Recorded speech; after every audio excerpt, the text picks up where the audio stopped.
buckle in because we're going to be looking at this team preview for a while. If you want to skip ahead to the actual battle, then the timestamp is in the description, but I don't recommend that. So, Tesung's Tyranitar is clearly a bulky Stealth Rock variant. Shaymin is going to have HP Ice because it is paired with Magnezone. Magnezone is going to be Choice Specs or Sunny Day because it needs one of the two to beat Rain Ferrothorn in 2 turns. Garchomp is the Scarfer. It checks things like +1 Dragonite and Volcarona and cleans up teams hard at the end of the game, especially with Magnezone to remove steals. Slowking is your bulky Keldeo check. It's hard to get a read on what moves it's going to run besides the obvious Scald and Slack Off, the only 2 real necessities, but it's not really necessary to know what those moves are because you're still going to deal with it the same way. Hazard, status, strong physical attacks, Tyranitar. Finally, Tesung's Skarmory is going to be especially defensive, which is the standard in black and white to fend off Alakazam and also helps with Tornadus. It's not going to have Taunt, it's going to have Brave Bird because Magnezone deals with opposing spikers, and he's going to need that Skarmory to exert some sort of offensive pressure, especially on Breloom. Now, Tesung's Tyranitar does not have a good matchup against McMeghan's team at all. It's going to be really hard for it to safely get up Stealth Rock. The only Pokemon Tesung's Tyranitar switches in on is McMeghan's Slowking. McMeghan's Slowking does not need to come into the battle because the only Pokemon McMeghan's Slowking switches in on is Tesung's Slowking. And Tesung's Slowking does not counter anything on McMeghan's team except Slowking. So you see how that cycle would go. The only other way Tesung is getting up Stealth Rock is against Dragonite in a one-on-one. It can't switch into it.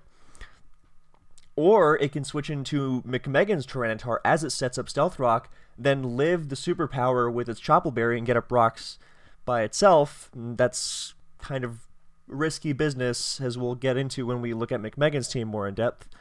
And, I mean, I suppose it could stay in on Scizor, because the Scizor is going to be SD, Bullet Punch, U-Turn Roost, so it can live 1. But if you're getting the one-on-one against Scizor, you want to be removing it with Magnezone. So it's going to be tough for Tesung's Tar to get up Stealth Rock. Shaymin is a huge threat. With Seed Flare and HP Ice, it seriously threatens 5 of McMeghan's 6. And the 6th is Scizor, aka dies to Magnezone. Garchomp is also a threat, because the only Pokemon that switches into it is, again, Scizor. And what's worse is that Garchomp's Earthquake forces a Roost from Scizor, and if it U-turns on that Magnezone switch-in, then it's not going to be able to switch into another Earthquake. Now, all hope is not lost for McMeghan, because he's got 4 priority moves, so he's probably not going to get swept by any of them. Also, those 2 don't really have an easy time switching into anything on McMeghan's team. The closest you get to a real safe switch-in is Slowking, and we've already gone over the Slowking on McMeghan's side not switching into anything except Tesung's Slowking dynamic. So there's that. Of course, Tesung is also threatening with Skarmory because McMeghan is running a lot of physical attackers, so that's going to be a problem. Also, the whole U-turn Scizor throws a wrench in it because you can't really beat Scizor if with Magnezone if it's U-turning out, especially because then that lets McMeghan's own offensive monsters in. More on that in a second. So it's going to be a real mind game of how to get the Shaymin and Chomp in and force in that Scizor and get the Magnezone in. And it's going to be crucial right from the beginning of the game. Lead selection is going to be incredibly important. So, let's go to McMeghan's team. Slowking, I mean, it's got a place on offensive teams. It's not as easy to get trapped by Tyranitar as Latios is. It's got more bulk. It helps with rain a lot. Breloom, of course, is not going to be Sash. It's going to be Fighting Gem because there is sand. Dragonite, on a sand team, Choice Band. It's not going to be Dragon Dance. No spin, and there's Sand? No, no thank you. I mean, feasibly it could be mixed, but assume Choice Band. Scizor is pretty religiously Swords Dance, Bullet Punch, U-Turn, Roost. It's going to keep up momentum against things that wall it, like Skarmory, with U-Turn, while still being useful defensively. The only thing throwing a wrench in that, of course, is the threat of Magnezone coming in as it comes in. Or it having to switch into a Garchomp Earthquake. Tyranitar is going to be Stealth Rock of some sort, and Mamoswine is Mamoswine. The only real question about Mamoswine's set is if it's Jolly or Adamant. We've already covered the Slowking dynamic, so we're now going to delve into the biggest threat in this battle, McMeghan's Breloom. Spore neuters something, and Fighting Gem Focus Punch kills something else. Tsung's only fighting resist is Slowking, and that, of course, not only doesn't take it well at all, but also dies to Bullet Seed. The question is, where's Breloom going to come in? We've already gone over why Tsung's Tyranitar and Slowking won't be hitting the field, so it's not like McMeghan can really draw them in and double switch to Breloom on them. The answer to how Breloom gets on the field lies in the Shaymin and Magnezone versus Scizor dynamic. If McMeghan can safely get his Scizor in against Shaymin, then Tesung is obligated to go to Skarmory, Scizor U-turns, Breloom comes in, voila Spore, voila Death. Dragonite's main value lies in being able to switch into Shaymin without fear of a Magnezone double switch, and being able to really tag Shaymin with a Banded Extreme Speed, which would put it in Breloom's Mach Punch range and make Mamoswine's Ice Shard a no-doubter. It obviously can't switch into Shaymin indefinitely, but it can do it once or twice, you know, if McMeghan can draw a Seed Flare. And it's still going to be able to live an HP Ice at high health, even without Multiscale, since Shaymin's not that powerful and Dragonite's pretty bulky. However, the first time it switches in, it is going to have Multiscale, because we already know Tesung's Tyranitar is going to have a tough time getting up Stealth Rock. Dragonite can also punish Garchomp for going for Earthquake, trying to force the Roost from Scizor, putting it in that catch-22 against Magnezone, and thereby opening up Shaymin and Chomp. And Dragonite can punish it, and it doesn't even have to make a risky double switch trying to catch Tesung's Skarmory switch in, meaning that Tesung could viably go for another Earthquake, because it can just fire off a Banded Superpower and force Skarmory to Roost. And if Skarm doesn't Roost, then it struggles to counter Mamoswine now. And even Dragonite, again, later in the game. So, and if Tesung just stays in an Earthquakes, then Garchomp takes a massive smack too. You know, putting it in Breloom range, so, and making it tougher to switch into Tyranitar. So, that's another potentially key aspect of Dragonite. Scizor, of course, we've gone over that whole dynamic. Tyranitar, McMeghan's End. Now, Tyranitar is a really key Pokemon in this game. It not only gets up rocks and scares out Skarmory with Fire Blast. Earlier you might have been wondering, wait, well, McMeghan's mostly got physical attackers, but Slowking can scare Skarmory. And doesn't that let in T-Tar and McMeghan's own Slowking and, you know, that whole can of worms? Not to mention Tesung's Shaymin. The answer is no, because Tyranitar also scares out Skarmory while not letting in the scary guys, you know, the Tyranitar that gets rocks and the Slowking that can be annoying, because Slowking on McMeghan's End also can draw in Shaymin and not punish it as hard. But yeah, Tyranitar not only gets up those rocks, but actually kind of threatens Tesung's team. Tesung's team is pretty squishy against Tyranitar. I mean, Garchomp's really the best switch-in he has, and that is not really that safe, because Tyranitar is known to carry Ice Beam for things like Gliscor and Landorus Therian, and also Garchomp. So when Scizor U-turns on Skarmory early on, then Breloom doesn't even have to be the initial switch. Tyranitar can come in and get up Stealth Rock, and then kind of do a lot of damage to Tesung's team. And then when Breloom comes in, then, you know, rocks are already up and things are already damaged. So, I think that would actually be the way to go with the early game Scizor U-turn on Skarmory dynamic, provided Scizor doesn't get clapped by Magnezone first. But yeah, Tyranitar McMeghan's End is a very key Pokemon in this matchup.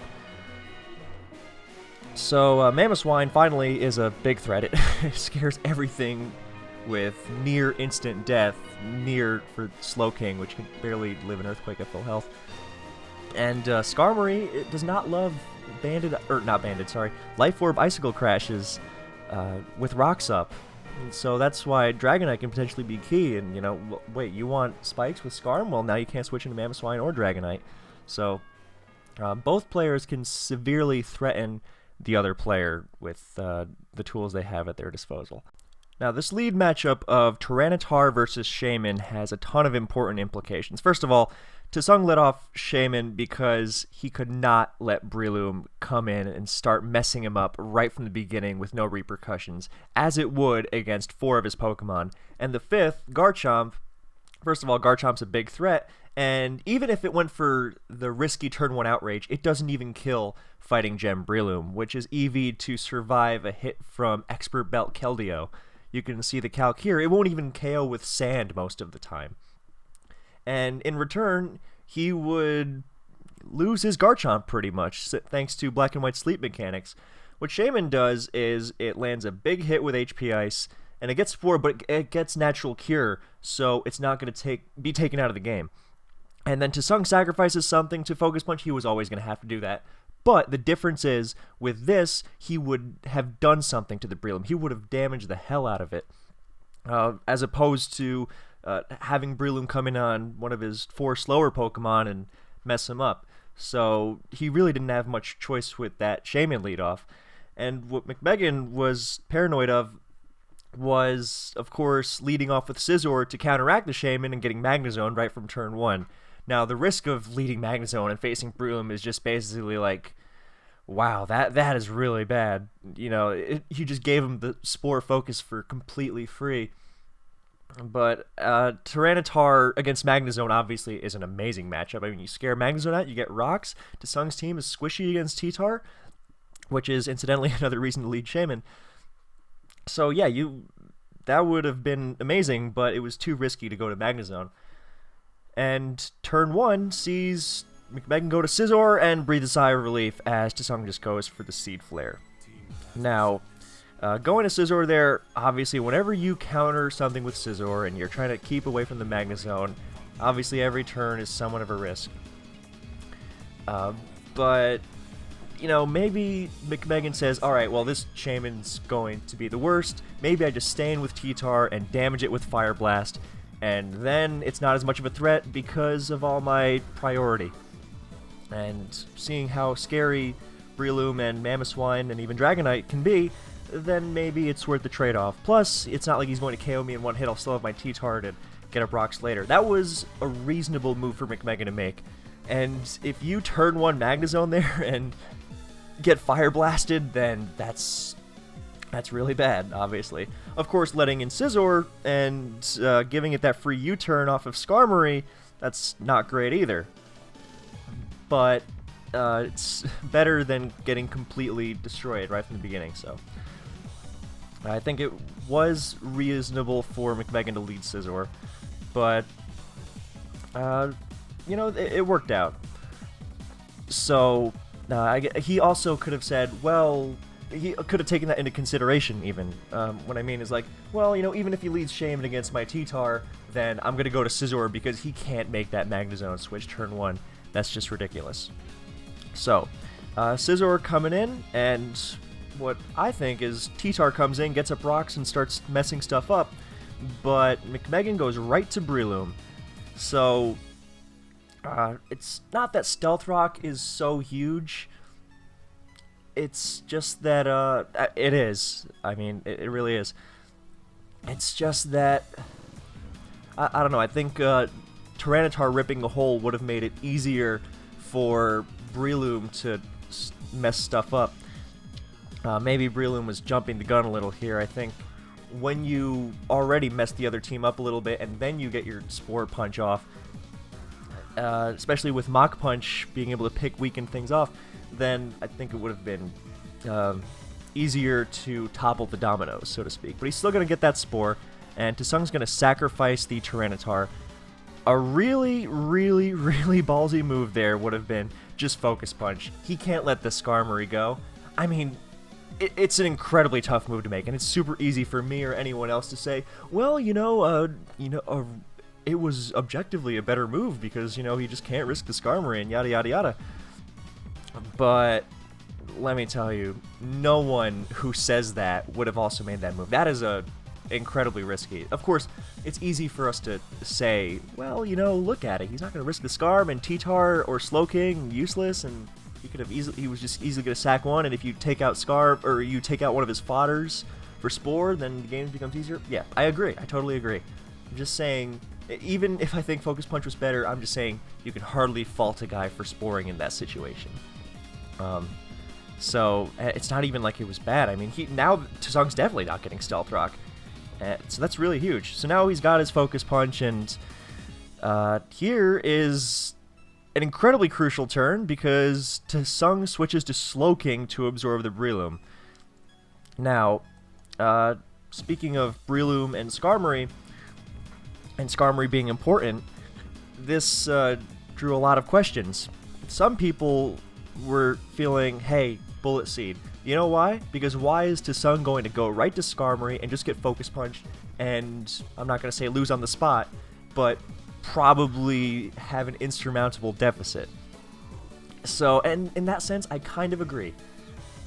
And, he still did a ton of damage, but it's not really relevant damage. Well, for the most part, you're not thinking, oh, Slowking's a big threat. But you might, after you find out that from that damage, only 50%, that's bold. That is a very physically defensive Slowking. And that can be key. So, mostly against Mamoswine, which was previously set to slice through Tesung's team if Skarm ever dipped down, but with, bold Slowking, then it actually kind of becomes a problem. And Slowking's not as vulnerable to Tyranitar with physical defense, which is obviously the idea. It naturally counters the hell out of Keldeo, but now it's harder to pursue. But yeah, so I think Tesung made a great move there, obviously, using his one fighting resist well. And the physical bulk on Slowking, with it being his only fighting resist, also helps against stuff like Banded Terrakion. So it makes sense. That was a great metagame call from Tesung there. But you get the idea with McMeghan, he's not going to waste his Skarmory for nothing. And then again, even if he does go to Skarm, which would, by the way, be ridiculous, that would just almost be throwing, honestly. Then you just go to Tar and you get up your rocks and you do some damage. So, and you try to bring in Breloom later against, I don't know, like a Magnezone double. Even though the Magnezone double idea, as in, I think he's going to switch to Magnezone on my Scizor switch here, which means I'm facing off against Shaymin. Then that's, or Garchomp feasibly, but Garchomp can attack more, so it's more against Shaymin. And that's tough, because you could, instead of switching something in, like Breloom or Mamoswine, to beat the Magnezone, you would probably, if you expected that, you would probably just stay in with whatever you had out and attack the Shaymin. So, I hope that was clear. But basically, you're not going to predict the Magnezone double switch against your Scizor. If you're facing off against Shaymin, you're probably just going to attack with whatever you have out at that point. So, anyway, so this was a huge game-changing turn, and so this is going to sound a little harsh, but McMeghan basically let Tesung avoid the worst of Breloom at this point, where if he played a little more aggressively, he could have almost ended the game on the spot. Because he has to assume that Tesung is not going to immediately throw away his Skarmory. Anyway, so now it's, well, does he Focus Punch again? Does he kill the Skarm? I mean, if he gets it wrong, and then, Skarm comes in on Breloom, and, then spikes, and, Tyranitar comes in, which is obviously not such a bad idea. And if he Focus Punches as Slowking stays in, obviously, then that's really bad. So what we see here is Tyranitar come in. Great move from McMeghan. Excellent, excellent move. Because it both covers the Skarmory switch in, and if Slowking decides to stay in and, let me kill this thing, then boom, getting it up. because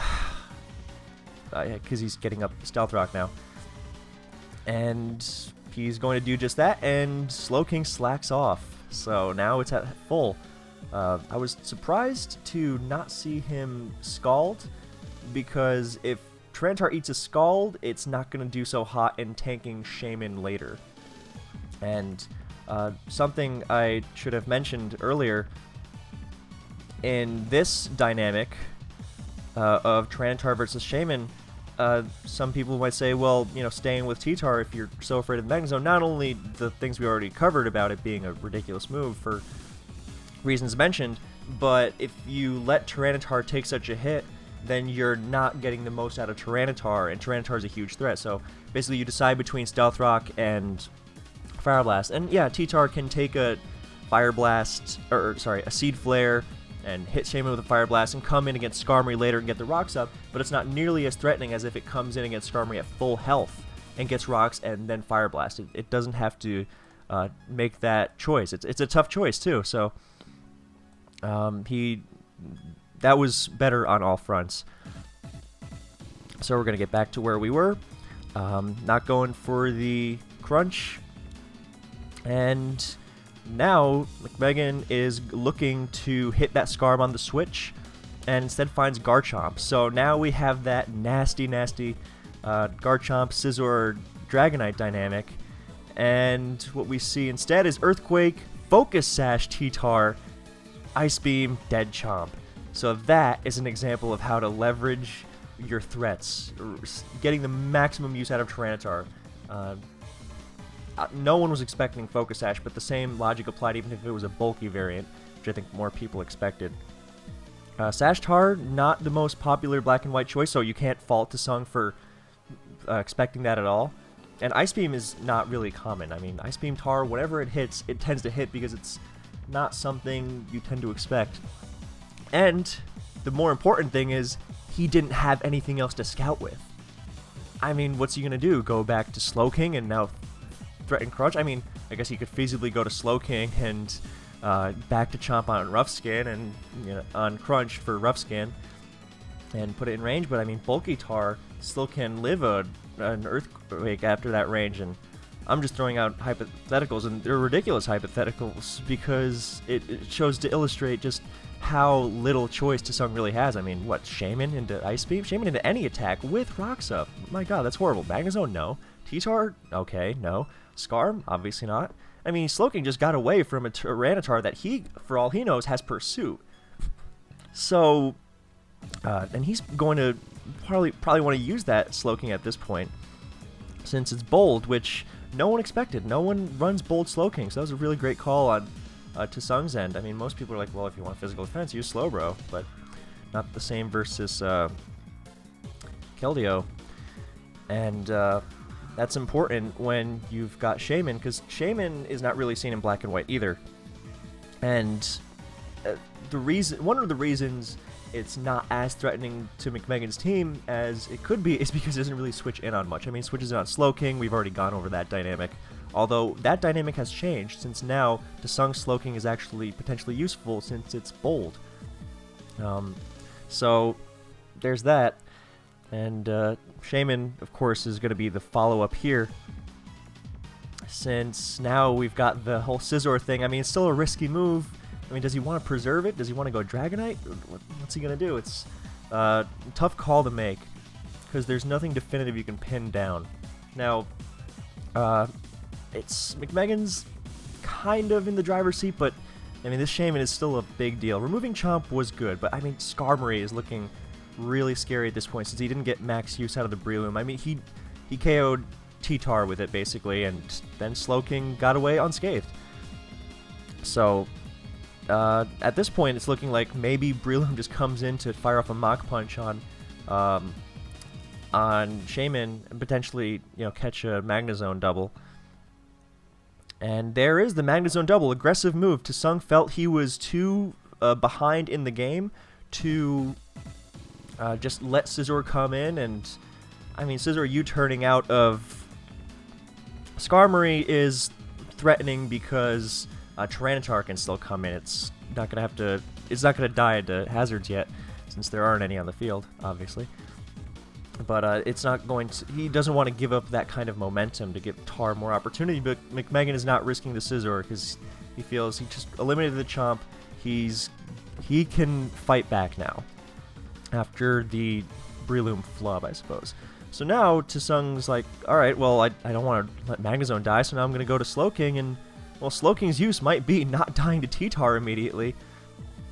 And, so McMeghan does not go to Slowking of his own, and then, because that's a stalemate, and, you know, maybe he's, I mean, he doesn't really let Shaymin in for free, since it's already taken rocks and it's in sand, and it's not gonna be, it's gonna be an offensive Shaymin, and it's not going to switch into attacks too freely and Tyranitar sleeping.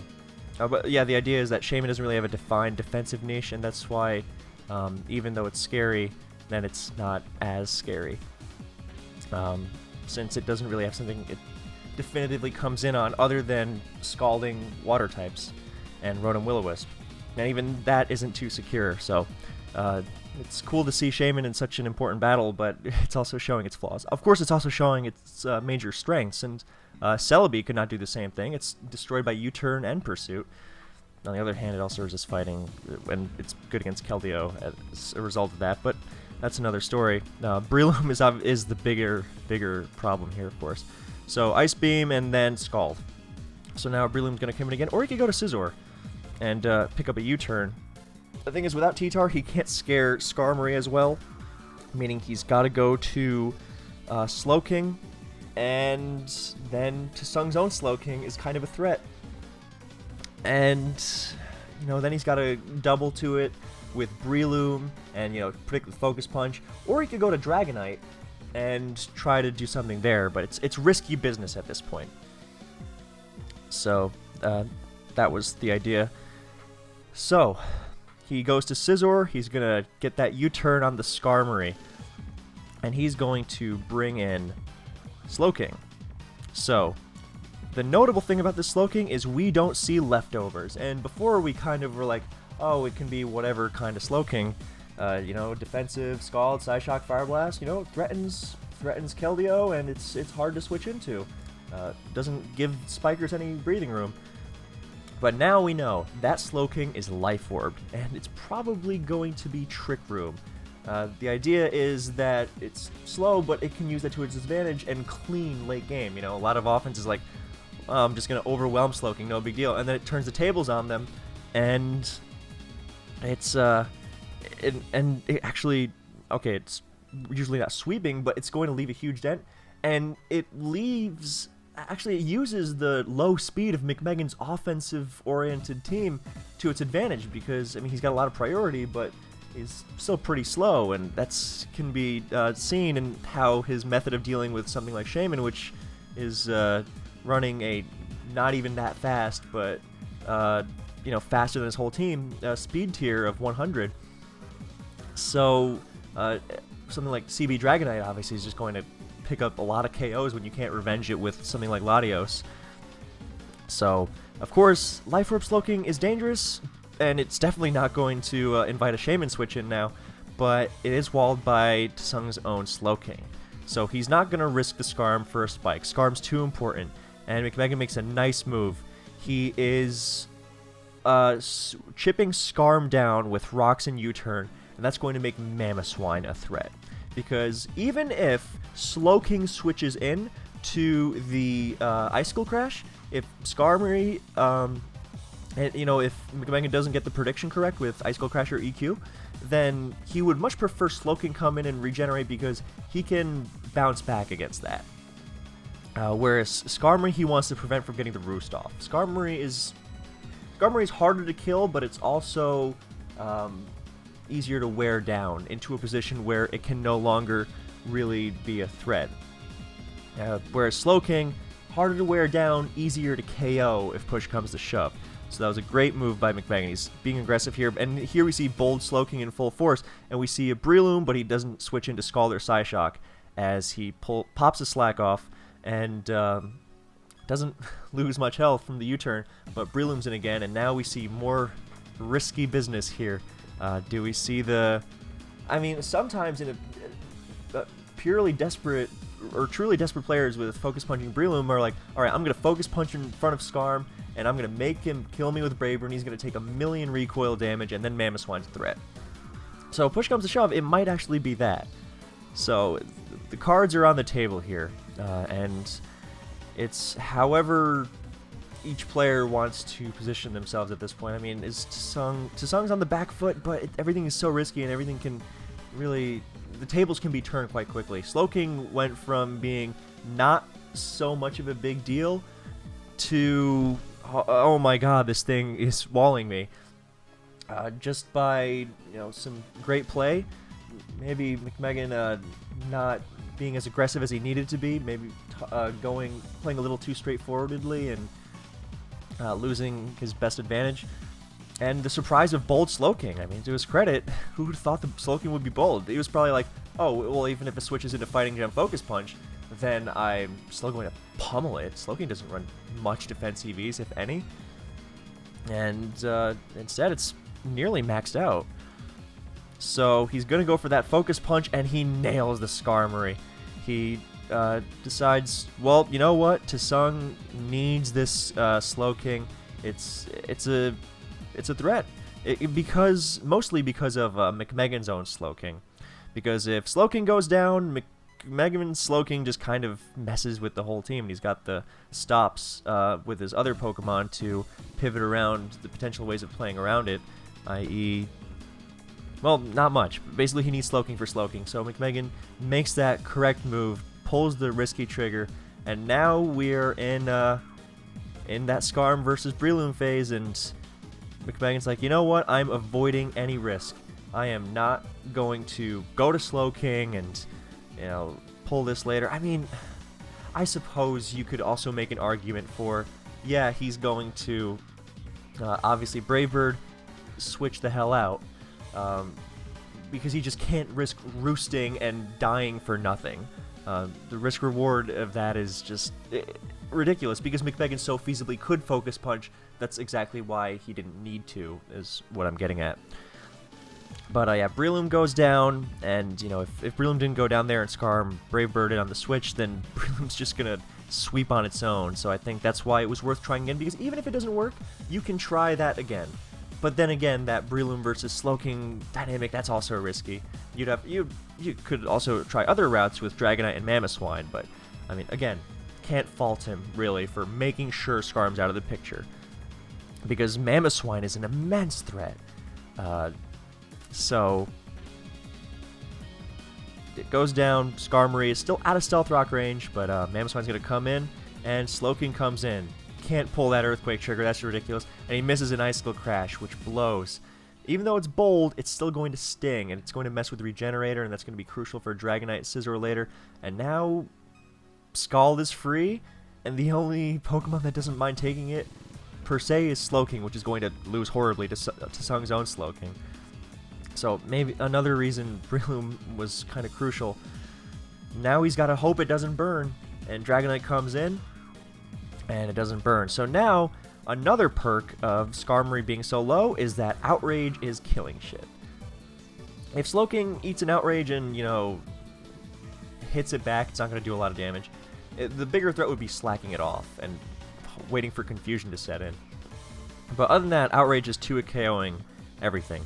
So he's not going to pull that Outrage, though. He's going to go to Skarmory, or he's going to go to Mamoswine on Skarmory, and that was a great move, because what Tesung was going to do was draw that Outrage, sacrifice the Skarmory, finish Dragonite off with Shaymin's Hidden Power Ice. And that would have been, not curtains, but pretty tough to deal with. So, given how well it's doing against the Scizor, Mamoswine, Slowking Armada, he's really just got Dragonite to really scare, and he's got to make use out of it.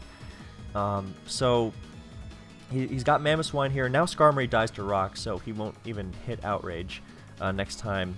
But he's still going to have a Skarmory to sacrifice next time, because it's just too difficult to go for that Earthquake there. That's just an insane move. This time he doesn't even risk Icicle Crash. He goes for Shard, so not much in the way of that. And Tesung, of course, didn't really want to risk Slowking against Dragonite because, again, McMeghan's own Slowking.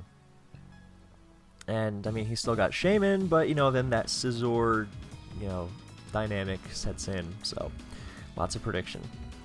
And he wouldn't have even KO'd it, really. It was just, he would just been taking damage, so the Skarmory route was definitely the better move, and McMeghan correctly identified that very impressively and moved against it.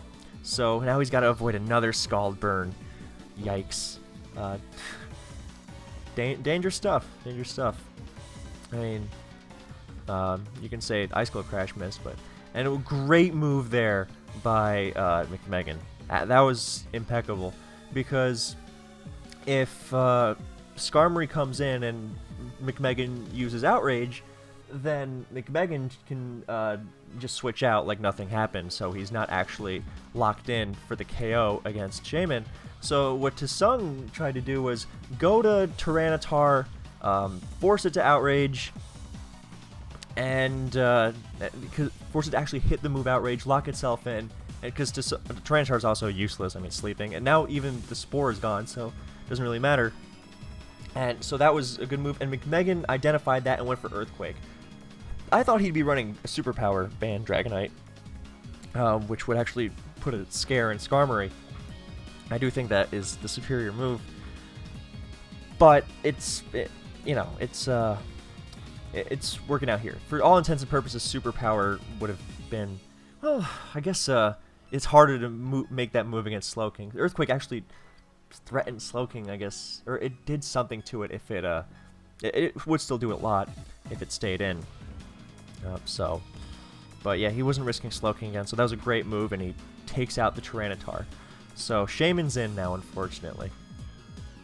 And now we've got that dynamic, and all the cards are on the table. We're going to see how they respond. It's crucial that... Here's another thing. Even if Scizor comes in on Shaymin for free, then Skarmory dying to Stealth Rock means that it can sacrifice it, block Scizor's U-turn, and then go to Magnezone, and then Scizor goes down. So that was another layer of excellence to that Tyranitar play, honestly, and really well done to McMeghan for reading it, but now he's in the precarious position. However, what that means is that the extra security and not needing to make the risky play and switch to Magnezone here means that he can probably safely go to Scizor, and from there it gets tough. Because, I mean, for all we know, it's Leech Protect, HP Ice, Seed Flare, Shaymin. I mean, most people would assume Seed Flare, Earth Power, just offensive, and then Rest or something, but it could feasibly have Protect. I mean, if he's got Protect, then that's just too much. But I don't know if it's too much, actually, because he could go back to Dragonite on the double and threaten it with, if he suspects Protect, he can go back to Dragonite on the Skarm Sack or Protect, and if he's protecting, then E-Speed. And Skarmory is no longer around to really capitalize off of E-Speed, and I mean, Slowking switching in, that's not so bad. It's still going to take a chunk, it's going to have to heal. And Magnezone switching in, honestly, take that damage on Magnezone. Especially because it's kind of a prediction war, but depending on its set and what move it would lock into of specs between Thunderbolt and Flash Cannon, but yeah, that would be risky too, but a lot of risk. Actually, no, if you E-Speed on his Protect, then you go to Mamoswine, because Magnezone or HP Ice are the moves, and then you take it from there. So basically, it's a lot of prediction if you expect a Protect, but I don't think many people respect Protect. I think Earth Power is good, because the idea of Shaymin is to break apart common defensive teams, and Heatran's a big part of those. And why struggle with it when you can just blow it away? Plus, in the Reuniclus craze that was the metagame when this game was played, I doubt he's going to waste his time on Leech Seed. But I wanted to beat Throw for that scenario, because it is one of the two sets Shaymin could run. And it is really scary against teams like this. So, now, he's going to go to Slowking on HP Ice. And now, everyone's like, oh, well, crit, well, now he's going to die to Seed Flare. And he goes to Dragonite again on Seed Flare, and I was like, all right, well, same position. He wasn't gonna go to Slowking there, and now everyone's like, all right, well, back to Slowking. And suddenly, what happens blows everyone's mind. So, he manages to bait Tesung into letting his Shaymin go, as Slowking, I mean, double down, but well worth it. Because look, McMeghan's Slowking is not gonna ever beat Tesung's Slowking in a million years. It has no more use. Skarmory's down. Magnezone's not gonna do anything against it. The only use it had was pivoting into Shaymin and taking it out with a Life Orb Fire Blast, which the leftover sets would not have done. So, and the way he made up for that crit, which hadn't forced him to do it again, meaning more damage on Dragonite. So that was really impressive. And he managed to leverage use out of the Slowking that was walled completely by Tesung's own Slowking. So now it's 3-3, but Skarm's dead. Dragonite comes in because it threatens Slowking and Magnezone. And Band Outrage does a ton, but it's not quite going to take it out. And at this point, he has Sax. He lets Skarm go down. And we're going to see a 2-turn Outrage. He can switch. He goes to Slowking. He regenerates. So the move here is Scizor, because even if he goes to Magnezone, then you just, after that, you clean up with Mamoswine and Dragonite. So, and here at this point, I mean, kind of the same. You just U-turn out of Magnezone, and you go to Mamoswine and click EQ. But McMeghan surprises us once more and shows Pursuit, and he goes to Magnezone. I was surprised by that Magnezone switch. I thought his move was... Actually, no, I understand it. He was expecting... He couldn't just U-turn out of... he couldn't just U-turn out of Slowking, because then he's going to not win, because Dragonite dies to Sand, and Mamoswine is probably not going to beat in a one-on-one, and then things get messy. I mean, because he could then go to... he could potentially Slowking his way out of it if he slacks off on the U-turn, and then Scalds Mamoswine. Actually, no, if that happened, then he would definitely lose, because Scizor U-turns out of Slowking, Slowking slacks off. Mamoswine does not kill Slowking, in all likelihood, and actually, no, it definitely doesn't. And then it dies to Scald, and then Tesung switches to Magnezone, and if Tesung, and then McMeghan loses, because if he Swords Dances, then he dies. And if he U-turns to Dragonite, then actually it doesn't matter, because even if the Dragonite comes in, he can only kill one of Slowking or Magnezone. So Tesung made the correct move in assuming Swords Dance on the Slowking to avoid that U-turn lose on Slowking slack off scenario. So he went to Magnezone. And that was a great move by McMeghan, keeping the hidden Pursuit, which is not a move you ever see on Lefty Scizor. Nice tech for like Alakazam and Reuniclus, mostly Alakazam. But so that was really nice. I mean, and you can't fault him for that, because Pursuit is never seen on Lefty Scizor. So he assumed that McMeghan would make that Swords Dance play, because you turning on slack off would make him lose. So a lot of levels to this, and incredible, great assumptions by both players. Or rather, decisions by both players. That was really smart.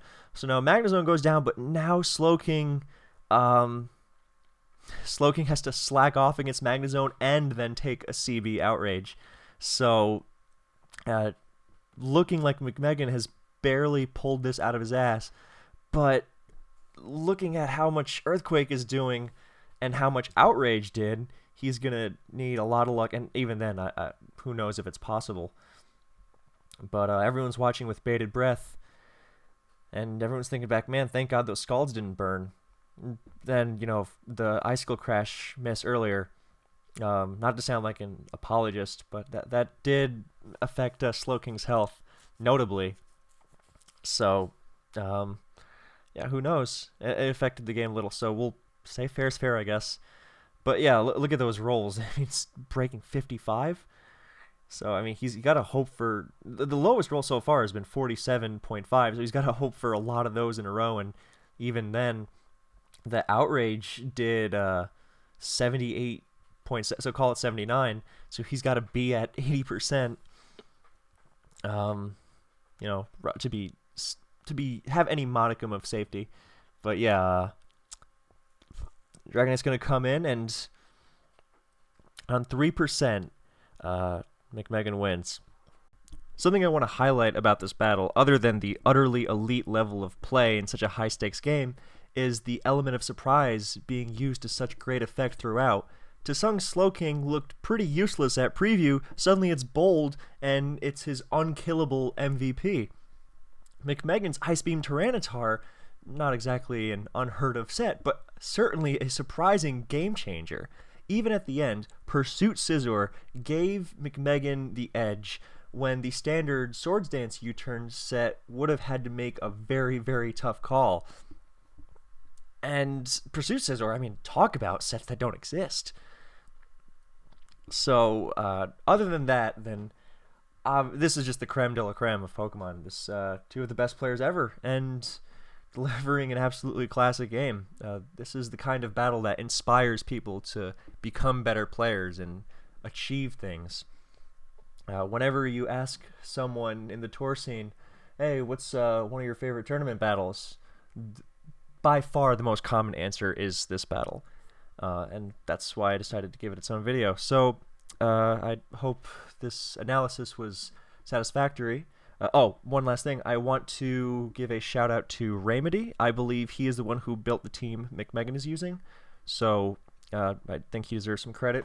I always liked his teams. If you're interested, you can check out his RMT in the RMT archive. It's a Gyarados offense team. I'm a big fan of that one. But yeah, I always liked his style. And as you can see, it was pretty big here. Although obviously all the credit in the world goes to McMeghan for this astounding performance. This really was a game for the ages. So yeah, I hope you guys enjoyed. And I'll catch you next time. Thanks, guys.